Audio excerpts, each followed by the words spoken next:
Good morning everybody. आज हम लोग पढ़ेंगे ट्रांसपायरेशन यानी वाष्पोत्सर्जन। वाष्पोत्सर्जन क्या होता है?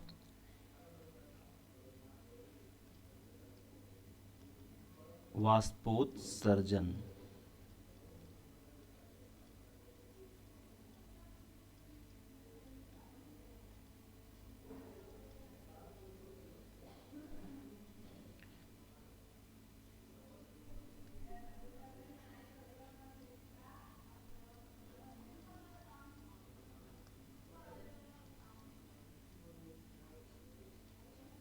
वाष्पोत्सर्जन जिसे ट्रांसपायरेशन कहते हैं। तो ये होता क्या है, देखिए। पौधों की पत्तियां होती हैं, पत्तियों में छोटे छोटे छिद्र होते हैं जो हमको बिना माइक्रोस्कोप के दिखाई नहीं पड़ेंगे। ठीक है। जो पत्तियों के और हरे भागों पर भी पाए जाते हैं, लेकिन पत्तियों पर ज़्यादा होते हैं। तो इन पत्तियों पर जो रंध्र पाए जाते हैं, छिद्र पाए जाते हैं, उन्हें कहते हैं पर्णरंध्र। क्या कहते हैं? पर्णरंध्र। पर्णरंध्र। और इसे कहते हैं स्टोमेटा भी कहते हैं। क्या कहते हैं? स्टोमेटा। और जो स्टोमेटा है, ये शब्द है ग्रीक भाषा का। ग्रीक भाषा का शब्द है और जिसका अर्थ होता है मुंह। क्या अर्थ होता है? मुंह। तो जो पौधे होते हैं अपने पर्णरंध्रों के द्वारा गैसों का आदान प्रदान करते हैं, मतलब वायुमंडल में गैस छोड़ते हैं और वायुमंडल से गैस को प्राप्त करते हैं। जैसे कि एक क्रिया होती है प्रकाश संश्लेषण। प्रकाश संश्लेषण में क्या होता है कि CO2 यानी कार्बन डाइऑक्साइड को जो है ये पौधे लेते हैं और O2 को बाहर छोड़ते हैं। तो इन्हीं रंध्रों के माध्यम से यह क्रिया होती है। ठीक है। अच्छा, वाष्पोत्सर्जन करने का कारण भी क्या है? पौधे अपने आप को सुरक्षित महसूस करने के लिए या सुरक्षा प्रदान करने के लिए वाष्पोत्सर्जन करते हैं, या कह सकते हैं वाष्पोत्सर्जन द्वारा पौधे गर्मी में अधिक ताप से बचने के लिए, अपनी शरीर की रक्षा करने के लिए वाष्पोत्सर्जन करते हैं। वाष्पोत्सर्जन, वाष्प का उत्सर्जन यानी जल जो है वह वाष्प के रूप में उत्सर्जन करते हैं। जैसे मनुष्य जो है, जो अपशिष्ट पदार्थ होते हैं उनको सही से बाहर निकालते हैं, उसे कहते हैं उत्सर्जन। इसी प्रकार से पौधे जो है अतिरिक्त जल को या अपनी सुरक्षा के लिए जल को अपने से बाहर निकालते हैं, तो उसे कहते हैं वाष्पो उत्सर्जन यानी वाष्प का उत्सर्जन कहते हैं। वाष्प से बनेगी जल की। तो पौधों के अंदर कई ऊतक होते हैं। तो उसमें एक होता है जाइलम ऊतक। जाइलम ऊतक के माध्यम से पौधों की पत्तियों तक जल जाता है और पर्णरंध्रों के माध्यम से वाष्प के रूप में वह उड़ जाता है। इससे क्या होता है, पौधे के आसपास का जो वातावरण होता है कुछ हद तक पौधे के अनुकूल हो जाता है। गर्मियों में ताप वहाँ पर कम रहता है, जिससे पौधे अपने को सुरक्षित महसूस करते हैं। आप कह सकते हैं कि पौधों की पौधों की पत्तियों द्वारा पौधों की पत्तियों द्वारा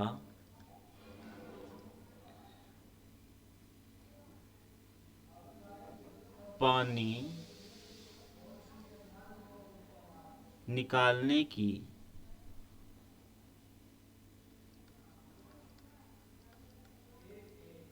पानी निकालने की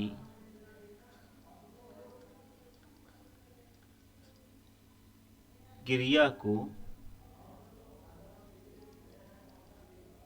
वाष्पोत्सर्जन कहते हैं। वाष्पोत्सर्जन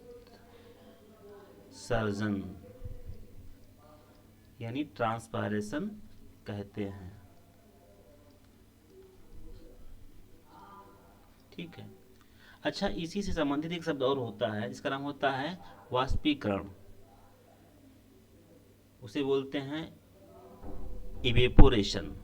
देखिए, यदि किसी स्थान पर पौधे नहीं, तालाब है, तालाब में पानी भरा हुआ है, या किसी खेत में पानी भर गया है जहाँ पर फसल नहीं लगी है, यानी कह सकते हैं कि जो मृदा की सतह से, कहाँ से, मृदा की होता क्या है, वाष्पीकरण।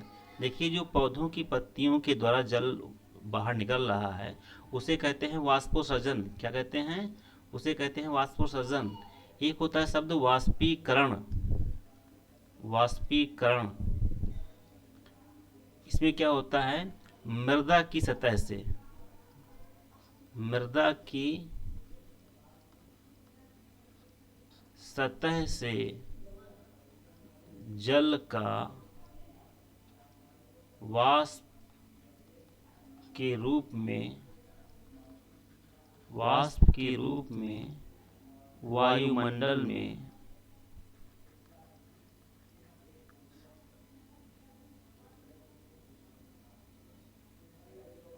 मृदा की सतह से जल का वाष्प के रूप में वायुमंडल में जाना, ठीक है, या उड़ना।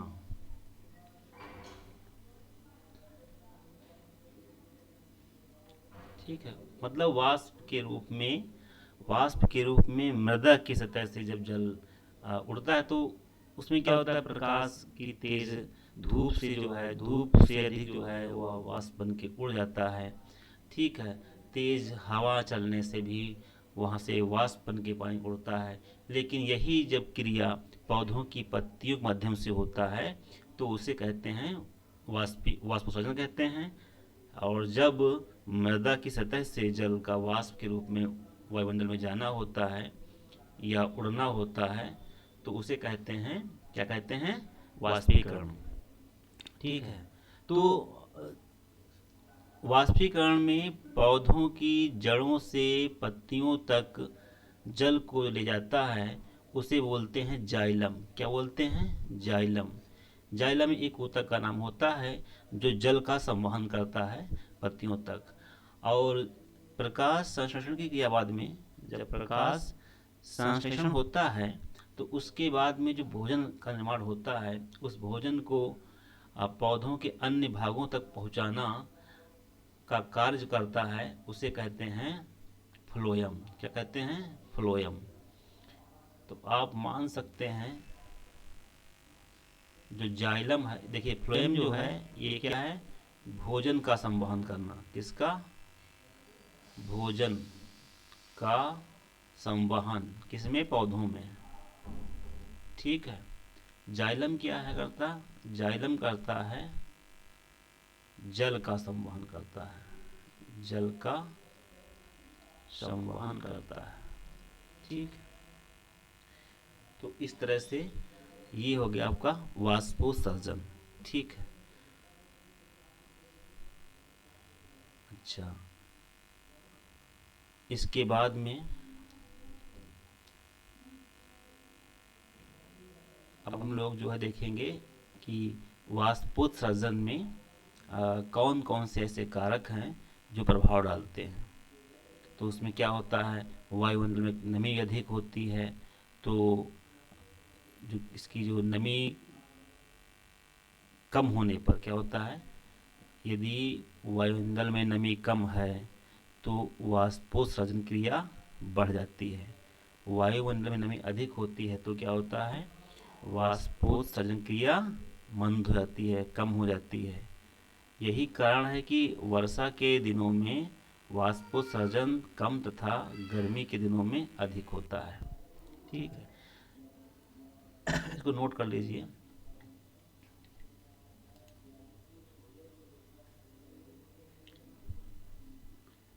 वाष्पोत्सर्जन पर प्रभाव डालने वाले कारक, वाष्पोत्सर्जन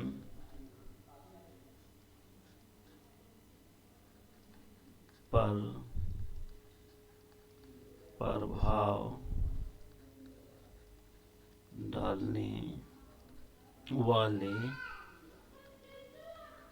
कारक। ठीक है, तो इसमें पहला कारक क्या है? वायुमंडल में नमी। वायुमंडल में नमी। देखिए, यदि वायुमंडल में नमी की मात्रा ज़्यादा होगी, ठीक है, नमी की मात्रा यदि ज़्यादा है या अधिक है, यदि नमी अधिक है तो क्या होगा? जो ट्रांसपायरेशन की रेट है, दर है, वो क्या होगा? कम हो जाएगी।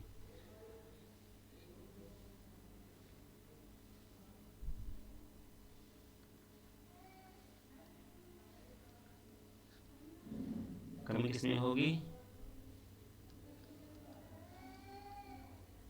वाष्पोत्सर्जन में कमी हो जाएगी।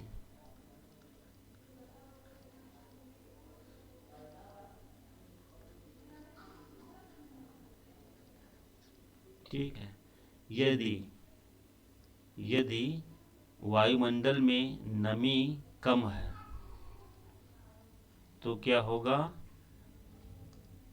वाष्पोत्सर्जन की रेट बढ़ जाएगी। वाष्पोत्सर्जन की रेट बढ़ जाएगी, में अधिकता हो जाएगी। ठीक है, दूसरा है वायु की गति। वायु की गति तेज चलने से क्या होता है? जब वायु की गति तेज होने पर जो यह क्रिया है अधिक, और वायु की गति मंद होने पर ट्रांसपायरेशन की रेट कम हो जाती है।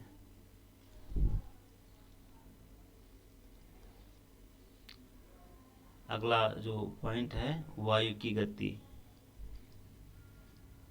वायु की गति यानी स्पीड। यदि वायु की गति तेज है तो क्या होगा? और वायु की गति अगर स्लो है, मंद है, तो क्या होगा?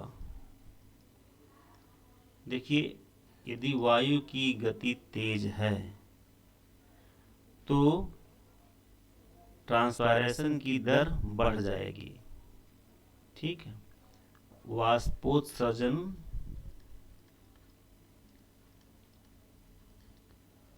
वाष्पोत्सर्जन को ही बोलते हैं ट्रांसपायरेशन। ट्रांसपायरेशन बढ़ जाएगा की दर अधिक हो जाएगी। ठीक है, यदि वायु की गति मंद है, कम है, ठीक है, तो क्या होगा? वाष्पोत्सर्जन भी जो है, वाष्पोत्सर्जन यानी ट्रांसपायरेशन की जो दर है की दर कम हो जाएगी।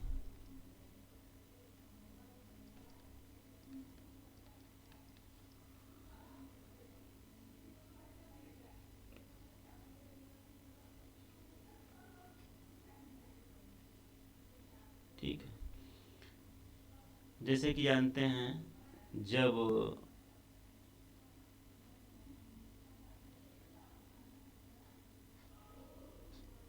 नॉर्थ साउथ ईस्ट वेस्ट,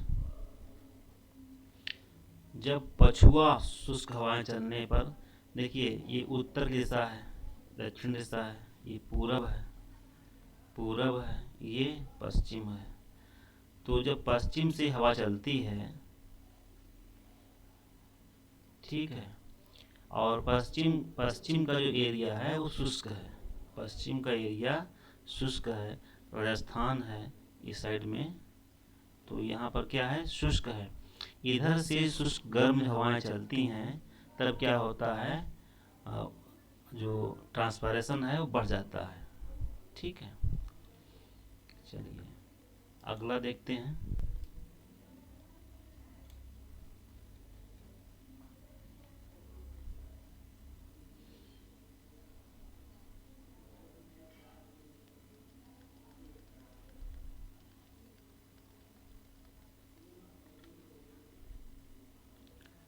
अगला देखते हैं।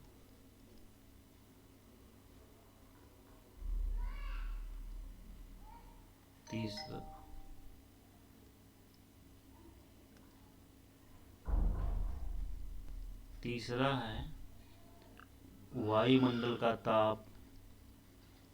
समझते होंगे आप लोग, ताप अधिक होगा तो ट्रांसपैरेशन बढ़ जाएगा। वायुमंडल का ताप। चौथा है भूमि में नमी की मात्रा। भूमि में नमी की मात्रा। ठीक है, तो वायुमंडल का ताप यदि अधिक है तो क्या होगा, तो ट्रांसपैरेशन बढ़ जाएगा, और तापमान कम है तो ट्रांसपैरेशन कम होगा। भूमि में अगर नमी की मात्रा ज़्यादा है, पानी ज़्यादा है, तब भी जो है ट्रांसपैरेशन ज़्यादा होगा, और नमी मात्रा कम है तो कम होगा। ठीक है, ठीक है, इतना ही देखिए, नहीं तो वीडियो लंबा हो जाएगा फिर।